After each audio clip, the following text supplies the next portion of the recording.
Assalamualaikum warahmatullahi wabarakatuh. Saya Erlangga Bimo Saputra, mahasiswa PGSD semester 5 MBKM. Di sini saya akan memaparkan bagaimana caranya membuka, menjabarkan serta menutup materi pembelajaran yang sebagaimana sudah ditugaskan oleh Pak On pada mata kuliah Strategi Belajar Mengajar. Baik, langsung dimulai. Assalamualaikum teman-teman, bagaimana kabarnya hari ini? Saya rasa teman-teman semua baik dan sehat selalu ya. Pada pagi kali ini saya akan memaparkan suatu materi yang masih berkaitan erat dengan kehidupan kita. Namun sebelum itu, teman-teman boleh nih ngecek teman sebangku atau teman yang lainnya. Barangkali ada yang tidak berangkat pada pagi kali ini. Oke, baik. Jadi pada pagi kali ini semuanya berangkat ya, semuanya sehat semua dan siap untuk mengikuti materi pembelajaran. Baik, berlanjut. Seperti yang diketahui, kota Cirebon sedang dilanda cuaca ekstrim, cuaca panas ya, yang dimana cuacanya itu sendiri bisa menyentuh 35 sampai 38 derajat, bahkan di beberapa daerah bisa mencapai suhu 39 sampai 40 derajat. Nah, itu kenapa sih bisa sepanas itu? Apa yang mendasarinya? Nah, salah satunya adalah minimnya pohon yang tumbuh di berbagai daerah.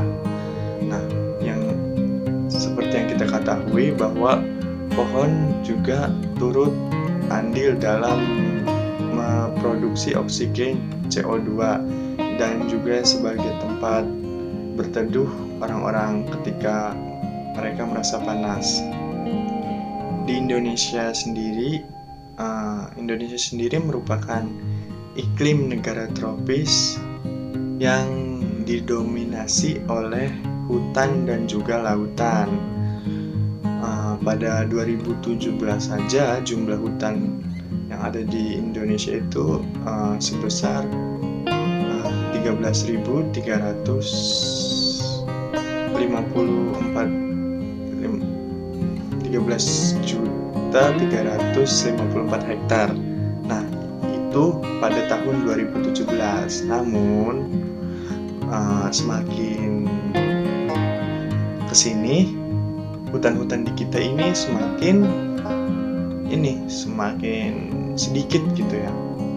Kenapa demikian? Karena ini dilakukan oleh orang-orang yang tidak bertanggung jawab, seperti pembakaran liar, penebangan liar maksud saya, terus juga kebakaran hutan yang secara disengaja maupun tidak disengaja, terus perambahan hutan, kemudian perluasan lahan, dan kegiatan-kegiatan yang merugikan hutan-hutan di Indonesia.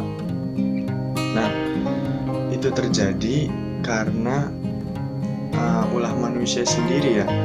Makanya kita semakin kesini juga semakin merasakan dampaknya.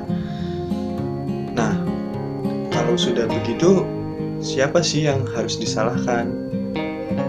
Ya, balik lagi kan, manusia itu sendiri, karena ini perbuatan manusia juga. Nah, lalu bagaimana cara menanggulanginya atau cara mengatasi hutan yang sudah terbakar dan sudah menjadi luasan lahan? Nah, dilakukanlah yang namanya reboisasi. Reboisasi sendiri memiliki arti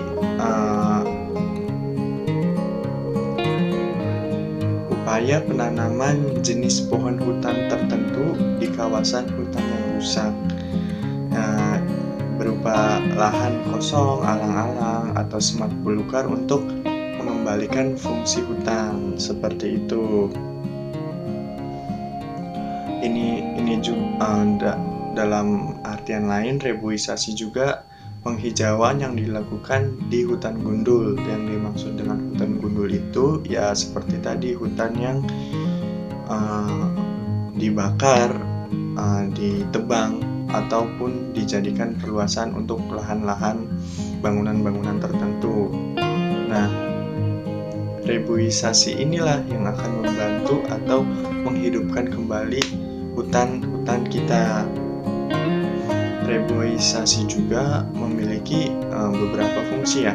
Di antaranya itu menjaga dan mencegah terjadinya erosi tanah yang bisa disebabkan oleh angin, juga air hujan. Kemudian juga melestarikan kesuburan tanah, yang tujuannya itu untuk sebagai lahan pertanian. Kemudian juga menjaga struktur tanah, menjaga keanekaragaman satwa dan fauna, karena itu sendiri juga kan bisa menjadi rumah bagi mereka. Kemudian juga menjaga udara tetap bersih dan juga sehat. Yang selanjutnya mengurangi efek dari pencemaran udara dan global warming yang terjadi seperti sekarang ini, yaitu kenaikan suhu panas yang tidak wajar ya. Kemudian juga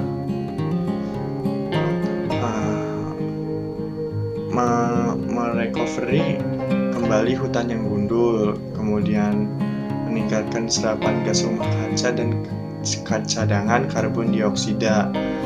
Kemudian reboisasi juga untuk mengembalikan luasan hutan yang telah dijadikan lahan. Tujuan dari reboisasi juga ada yang pertama melestarikan hutan dan lingkungan, yang kedua meningkatkan sumber daya alam hutan, yang ketiga itu meningkatkan hasil usaha, kemudian menjaga keanekaragaman hayati. Nah, teman-teman pasti bertanya-tanya nih, apa sih perbedaannya reboisasi dengan penghijauan? Kan sama-sama menanam pohon seperti itu. Nah, ternyata reboisasi dan penghijauan itu berbeda ya teman-teman. Seperti yang sudah dijelaskan di awal, pengertian reboisasi yaitu upaya penanaman jenis pohon pilihan pada kawasan hutan yang rusak atau yang telah ditebang, telah terjadi kebakaran, atau telah dijadikan perluasan lahan. Yang fungsi utamanya ia mengembalikan pohon-pohon yang sudah dikorbankan. Sedangkan untuk penghijauan sendiri itu adalah upaya pemulihan lahan kritis di luar kawasan hutan secara vegetatif dan terstruktur untuk mengembalikan fungsi lahan. Contohnya itu kalian menanam pohon di halaman rumah kalian, seperti itu. Kemudian ciri-ciri wilayah yang harus dan membutuhkan reboisasi.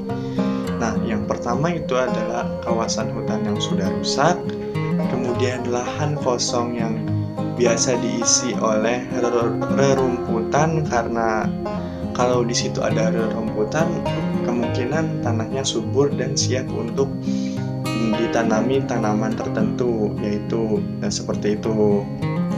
Kemudian juga tadi sudah dijelaskan ya, reboisasi itu penanaman pohon pilihan. Nah, kriteria pilihan pohonnya itu seperti apa sih?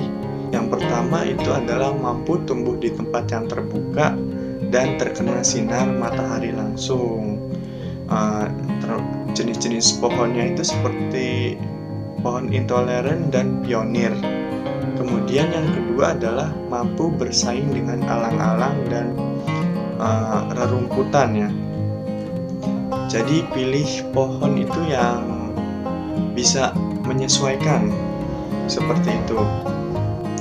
Kemudian yang ketiga itu mudah bertunas lagi bila terbakar atau dipangkas dan ditebang. Jadi kita tidak perlu terlalu repot gitu untuk mencari cur tunas baru seperti itu. Kemudian yang keempat itu menyesuaikan dengan keadaan tanah.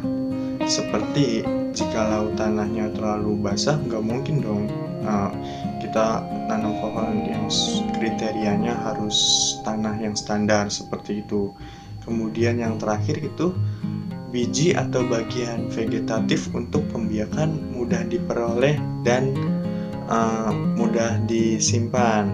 Nah, ini juga supaya tidak menyulitkan kita dalam melakukan kegiatan reboisasi seperti itu.